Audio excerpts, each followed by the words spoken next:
I'll see you later. Just gotten off work. And every day, I wake up, I go to work, I sit down and complete my work, come home. I listen to a podcast and then have a cup of tea, work on my own projects, do a bit of reading and then sleep. But why? Why do I carry in this cycle day in, day out? Do I like monotony? There are some aspects to routine that I do like. But it can get a bit boring after a while. So why don't I just commit suicide? Why do I carry on suffering throughout my life for nothing? And that was a question that plagued many philosophers, none better than Albert Camus. Albert Camus was a French-Algerian philosopher who was born into somewhat poverty, and he was a footballer until he contracted tuberculosis and was no longer able to play, and that's when he pursued philosophy. And he plagued his mind over man and his existence for many years. And then he figured out that the main question, every branch of philosophy, every question will eventually lead to this point, and that is, why are we here? Why do I carry on with it? And does the universe have meaning? And that is the question I will be answering today, or trying to answer today. I love the works of Albert Camus. He was one of the first philosophers I really got into.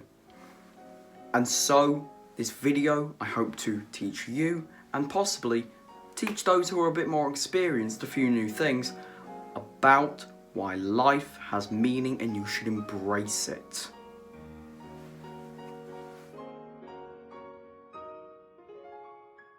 So welcome, and this video is brought to you by an absurdist truth and the search for meaning. To start off with beginning to understand Albert Camus, we must first look at the Greeks. The Greeks had a story of the myth of Sisyphus. And Sisyphus was a king, a really noble king. But he didn't do things the traditional way. He wasn't a believer in gods, he believed himself to be the only deity, and really didn't play ball. And it was when he died that, when he went down to hell, he found himself puzzled. And so Hades, the lord of the underworld, stated that you shall be wrapped in chains forever. Now, Sisyphus, being a sneaky little boy, he said, I want to check that these chains are tight enough for me. And so I want to see you, Hades, wrap yourself in them. Now, of course, Hades is the version of death. So, when Hades wrapped himself in these chains, he said, yeah, all here, we're good. And then Sisyphus kicked him into a cupboard. Of course, there's no more death, so people would die on battlefields and then just go back home. People would die of cholera and then just wake up. It was a weird phenomenon, and of course, once he was released, there are going to be serious consequences. And this consequence was an image that we are all so familiar with, whether that be the Magic the Gathering card that depicts it, or just images that we've seen inscribed on vases, and it is pronounced vase, or just on little pictures, or on Twitter. And that is the picture of Sisyphus rolling a boulder up a hill.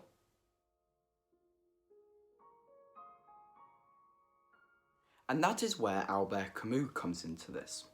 He began by stating that why is there meaning to existence? Why do we search for this meaning? And he postulated that humanity, as humans, we are animals that search for meaning. We yearn for meaning. Everyone likes it when we are just given answers. Everyone likes it when there is a strict, nice little timetable that you have to follow and certain protocol. It makes life easier. And in one of his other books, he did state that there is an innocence in slavery, that there is something easier to be done through being an obedient slave.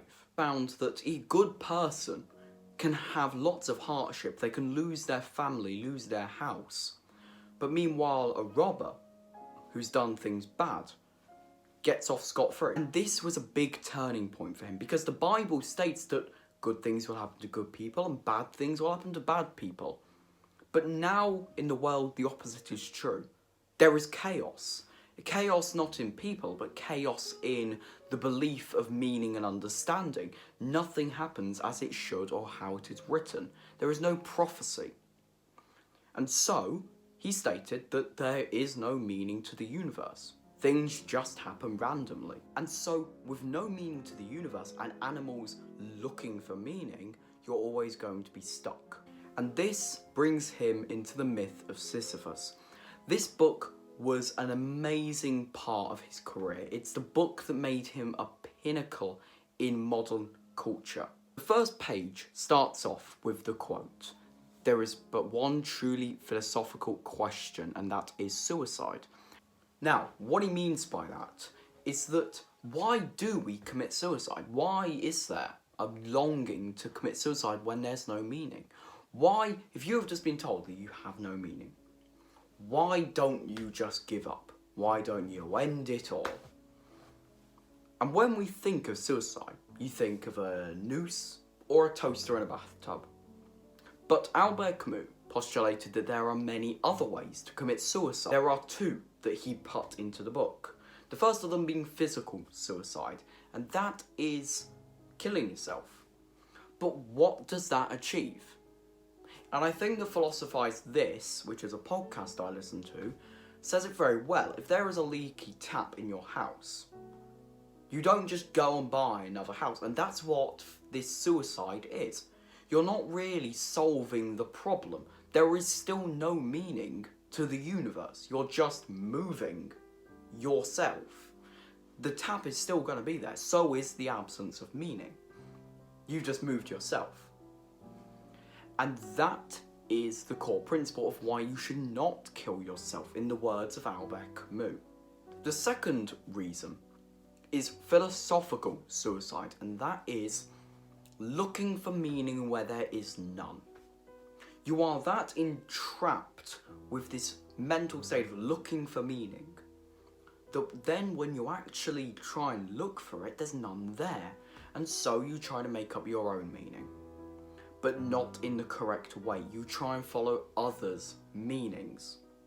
That being religion. Religion is the main pinnacle of this. The Bible is basically just easy answers to hard questions. Why is the earth here? God. Why am I alive? God. Why am I superior to other animals? God. It can be the same thing over and over again. And that gives your life meaning, but not meaning in a good way. It's giving you false meaning. Again, this thing of the tap. Philosophical suicide is to state that the tap is still leaking, but you just put earplugs in. You are denying the truth of that tap, but it's still there. You can shut it out with sound. You can physically shut it out, but it's still there in metaphysical. It doesn't revolve that way. You have to face it head on, and that is the last point. Facing the absurd, embracing the absurd. Embracing the absurd is the last point that Albert Camus makes. And that is the last point made by Albert Camus, is that you should embrace this. With no meaning, you are free. You don't realise it, but you are as free as you can be right now. And that is an amazing thing. Once you fully realise that every action you make is your own, and you wake up in the morning and you have the world at your fingertips. If you have enough money, you can fly to America just for the day. You can go out and buy a bouquet of flowers and then just throw them at people in the street. You can do whatever you want, and that is amazing. Once you fully understand, it's a hard thing to get your head around. It took me ages. But once you realise how free you are, then you can embrace the absurd. And to embrace the absurd doesn't just mean waking up, going about your day and smiling. No, it means doing what you want. If you enjoy family, then you should enjoy your family. Spend as much time as you want with them. And to embrace the absurd, Camus doesn't mean wake up, go to work, come home, and just have a smile on your face and do something different every day, as in read a different book or a different article. No, he means enjoy it. physically wake up and say, yeah, this is a good day. Though it may be raining outside, I feel terrible. It's still a good day because I am alive and I have my free will. I might have a hangover, but I can still do stuff. That is what he means. And so thank you for watching, and I've really enjoyed making this video because Albert Camus is one of those things that I absolutely love. I could talk for hours on it, and I might make a live stream on it in the future. And if you'd like to read more, I'll be leaving links in the description below for videos, essays and podcasts on Albert Camus, as well as a bit of my own work and a link to the Instagram where I post daily updates. And please do stick around because in 2023 I will be publishing my new book. So that's the end of it from me, and I'll see you in the next one.